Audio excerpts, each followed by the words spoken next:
Hello and welcome to Elite Sports. I'm Simon. My name's Fabrizio. My name's Ahmed. My name is Kason. And today we're going to be talking to you about the business we took over 2 years ago, the challenges we faced and how we overcame them. Here's a brief overview of what we're going to cover in the presentation. And this is the logo for Elite Sports. To start with, I'm going to be talking to you all about a pestel analysis. So, a pestel analysis is a concept of marketing principles that is used as a tool by companies to track the political, environmental, social, technological, economic, and legal factors that affect a business and its environment. As you can see on the screen, there is the full pestel analysis for you all. I've picked out a few problems which I thought were very important to the current situation we found ourselves in. The first one was the source of the product under the political heading. I think we had to pay particular attention to legislation in the country that we got our products from and the knock-on effects that that may have to us. From an environmental perspective, the cost on the environment, so the packaging, the logistics, all the emissions and stuff like that to do with global warming, we thought was quite important, especially in today's society. And under the technological heading, we've got two highlighted. They're the EPOS systems, so stuff like automatic reorder and inventory management, and then also product development through new technologies, so improvements on the product, the production, logistics, everything like that. So that's just a few of the points from the pestel analysis, but it is important to remember that everything you can see on the screen is equally as important as each other. Now I'm going to talk about SWOT analysis. We initially started with a company that sold 4 different products. Shows SWOT and pestel analysis shows the current status of market on slide and explain what it all means. Strength, strong liquidity, good to have cash. Cash is key. No cash can lead to already established market. There's a demand for our product. Do not have to spend or startup costs. Weakness wise, bad name because of recent event, weak inventory, too much stock. Products are being held in the stock for too long. Opportunity wise, a lot of opportunity for the future. Create superior product by R plus D to turn the current monopolistic market into a monopolistic market in our favor. Threats are intense battle for market share. Competitors are also going through a period of change. The market we are entering is a monopolistic competition market. This is regarded as a market that has a type of competition within an industry where all firms produce similar yet not perfectly substitutable products. All firms are able to enter the industry if the profits are attractive. All firms are profit maximizers. All firms have some market power, which means none are price takers. This is evidence in our current situation as there are several companies competing for market share. We used market penetration as a growth strategy. Market penetration, the company seeks increased sales for its present products in its present markets through more aggressive promotion and distribution. We also adopted differentiation pricing strategy to compete with our competitors. Companies that differentiate offer their customers high perceived value. To be able to afford to do this, they either increase their price and sustain themselves through higher margins, or they keep their price low and seek greater market share. Branding is important with differentiation strategies as it allows a company to become synonymous with quality as well as price point. We compared our mission statement against Bowman's strategy clock to assess what strategy would best fit our aim. So, what are our ideas? Well, we need to revitalize the brand. Brand revitalization happens with the biggest and smallest of companies. It's just inevitable in any dynamic market. It's basically because consumer tastes change and your product no longer offers as much as maybe a substitute or a competitor may do. And now there are 2 ways to revitalize the brand. The first being expanding your brand awareness or capturing previously uncovered brand equity. which means advertising in new markets, using different platforms, anything like that, any piece of market that you've not touched previously. The second way is to improve your own brand image by recapturing lost brand equity. Repositioning by establishing better points of difference. Now, this is the one we need to focus on. We have lost our way and we need to find it again. When we took over, we knew we had a lot to change with the company. We started by changing the name to Elite Sports, and we also changed the logo. We created a new mission statement, which was, we aim to provide the highest quality sports equipment at the best prices whilst offering first-class service to our customers. We had a vision to place our products in the hands of everyone.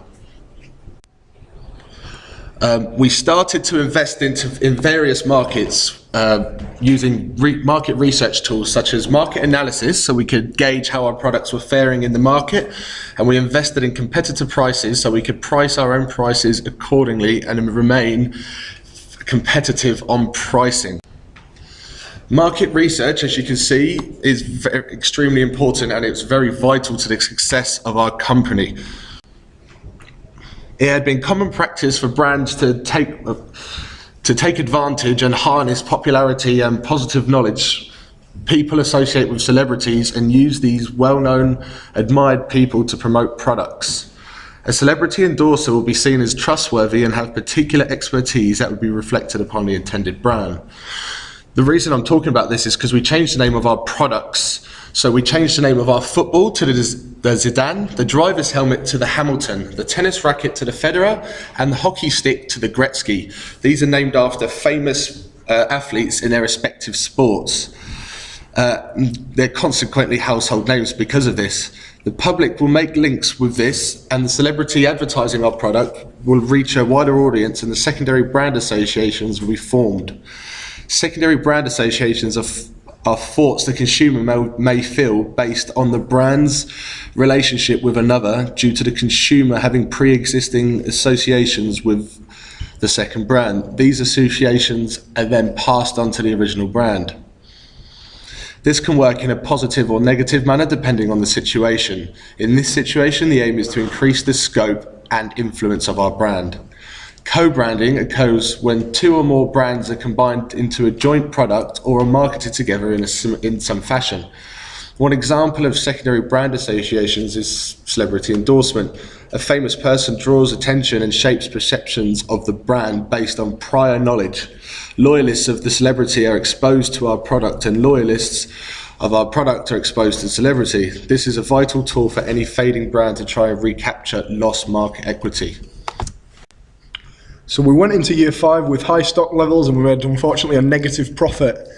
This would seriously affect our future if we didn't sort it out pretty quickly.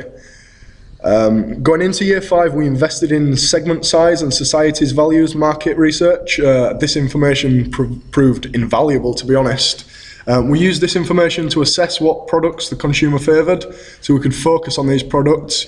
And society's values shows us what the consumer values in a product. We then targeted specific products, which you can see as being the tennis racket and driver's helmet, with the appropriate message. The majority favoured a price and quality split, and the tennis racket was the best quality. We changed our prices to reflect our new price and quality split. We invested in segment size and society's values again, but this time invested in quality experience. We had already done this in year 4, so we were interested to see whether our new radical changes based on the market research would have a significant effect on our perceived quality. Into year 6, profit grew 80k. It could have been more. There was an issue with stock ordering, unfortunately, again. Underestimated the popularity of it. Went from having too much stock to not having enough. The quality experience research showed us that our products were smashing consumer expectations. They were low due to our prices, however, they were overly impressed with our actual product. With this knowledge, we were able to raise the prices slightly, as we knew people would still pay for the over-the-odds products. This once again backs up our mission statement to offer the best quality at the best price. We found a winning combination of suppliers in year 6 going into year 7, who we stayed with for the remainder of our business life.